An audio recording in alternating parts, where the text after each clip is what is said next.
Assalamualaikum warahmatullahi wabarakatuh. Masih bersama saya Reni. Kali ini kita akan belajar tentang pembuatan alur dari multimedia interaktif.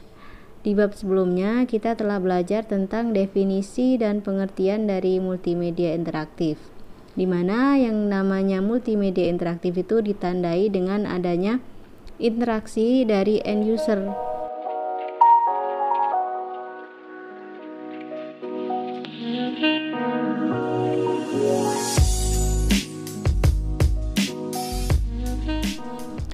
Kembali saya mengingatkan tentang pengertian multimedia interaktif, yaitu pemanfaatan komputer untuk membuat dan menggabungkan teks, grafik, audio, video dengan menggunakan tools sehingga end user atau pengguna akhir dapat berinteraksi, berkreasi, dan berkomunikasi ya. Oke, masih ingat ya?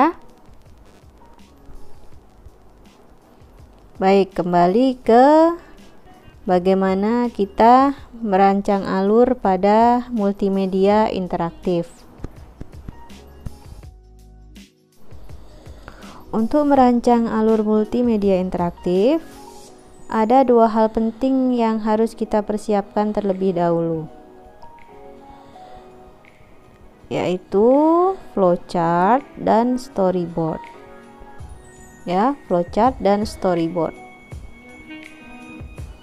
Flowchart adalah bagan yang berisi simbol-simbol grafis yang menunjukkan arah atau alur kegiatan. Jadi alurnya itu kita buat melalui flowchart ini. Jadi ketika kita bekerja membuat multimedia interaktif nanti tidak kebingungan lagi karena kita udah ada panduan dari flowchart ini, jadi tidak melenceng kemana-mana ya.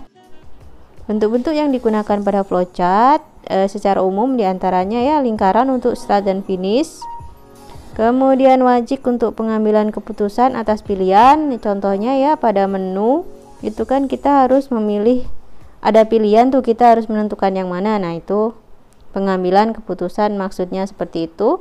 Kemudian bentuk jajar genjang untuk interaksi output atau input, kemudian persegi atau rectangle untuk proses pengambilan keputusan ya. Kita coba dulu yuk, kita akan membuat perancangan alur multimedia interaktif. Kita buat di mapel kita saja ya, yaitu desain media interaktif. Nah seperti ini saya sudah buat alurnya untuk media interaktif kali ini. Dimulai dari opening, yaitu intronya atau bumpernya ya. Opening bisa juga dari bumper. Kemudian dimulai dengan start, kita klik start. Kemudian kita menuju ke menu. Simbolnya adalah wajik, yang mana simbol wajik ini menyimbolkan kita bisa menentukan pilihan. Jadi di menu ini ada dua menu, yaitu materi, soal, atau bisa juga exit ya, exit. Kalau misalnya nggak jadi bisa exit, kemudian bisa ke materi atau soal. Materi sendiri mempunyai sub menu,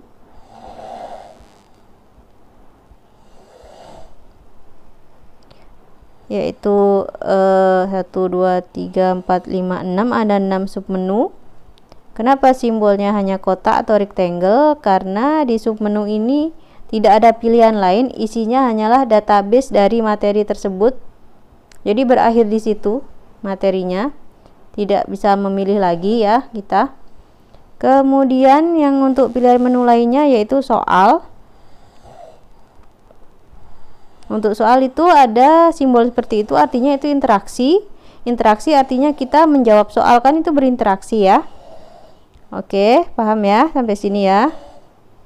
Kemudian dari interaksi untuk menjawab soal itu kita ada hasil akhirnya berupa skor biasanya ya. Dan itu ada dari skor tersebut kita harus menentukan pilihan lagi, apakah mau exit atau masih di halaman tersebut ya. Kemudian selanjutnya storyboard.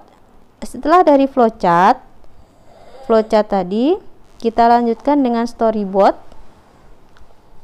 yaitu penjelasan visual dan audio dari masing-masing alur dalam flowchart tersebut ya.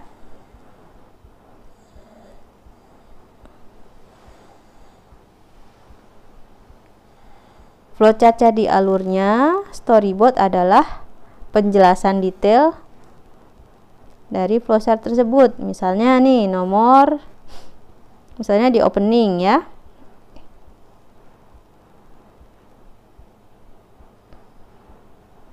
Di flowchart opening. Nah, opening kegiatannya opening, visualnya intro, bumper, nama pembuat, misalnya Reni tutorial, misalnya seperti itu. Lanjut, audionya berupa musik pembuka. Jadi detailnya itu di storyboard ini.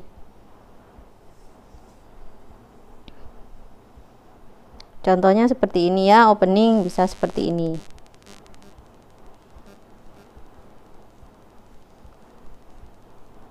Oke ya. Kemudian setelah opening kita bisa misalnya pada mapel ini bisa kita tulis semacam tagline gitu ya. Tagline, belajar desain media interaktif itu seru loh, seperti itu ya.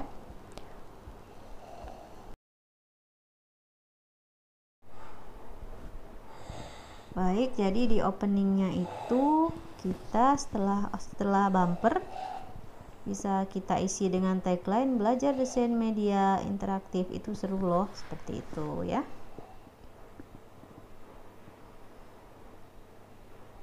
Kemudian kita lanjutkan ke menu utama.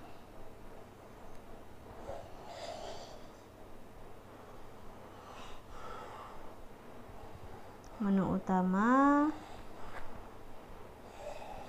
seperti ini, kita tulis ya kegiatannya. Menu utama, visualnya animation and button transition.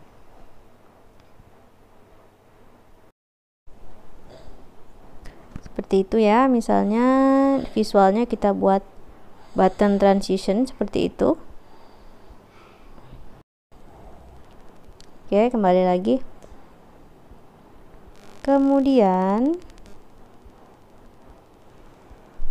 kita lanjutkan di submenu. Kegiatannya submenu, yaitu definisi dan pengertian. Di sini visualnya, nah itu menu utama ya.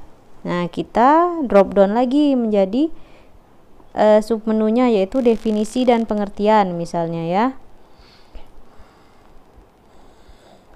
Nah, untuk definisi dan pengertian kita tulis kegiatannya, definisi dan pengertian. Visualnya kita bagi aja, misalnya bagian 1 itu berisi materinya ya, definisinya apa, kemudian pengertian menurut para ahli, kemudian elemen lain yaitu bagian 2 saya akan memberikan gambar ilustrasi pada rancangan saya ya. Kemudian bagian 3 saya akan memberi di halaman ini itu adalah tombol home untuk kembali ke menu utama. Contohnya seperti ini ya. Nah, ini di halaman ini media interaktif ini.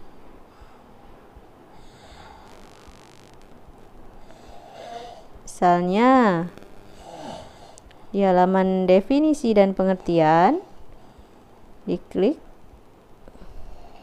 akan ada definisi dan pengertian menurut para ahli di bagian satunya, kemudian bagian 2-nya ada gambar ilustrasi. Ini bisa diganti gambar ilustrasi ya. Kemudian bagian 3 visualnya saya memberikan tombol home ya.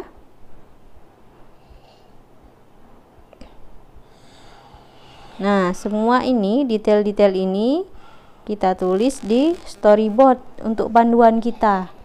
Jadi ketika mengerjakan multimedia interaktif kita nggak bingung lagi karena sudah berpegangan pada flowchart dan storyboard. Seperti itu ya. Baik, udah paham ya. Terus yuk kita lanjutkan lagi storyboard kita pada submenu berikutnya.